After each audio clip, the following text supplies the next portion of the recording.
usually doesn't work if you're not familiar with this object. Of course, when you're more experienced in telekinesis in general, you can build this connection way quicker, even with strange objects, or with objects you're not that familiar with. Other than that, you need time and patience. I keep saying how important patience is to do telekinesis. When you get frustrated too quickly, you're not gonna learn telekinesis. It's just like in life.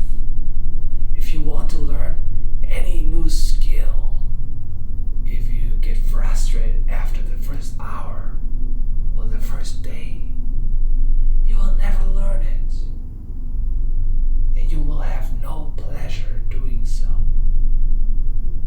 So try to keep a calm mind and an open heart. Do the breathing technique, 100% in,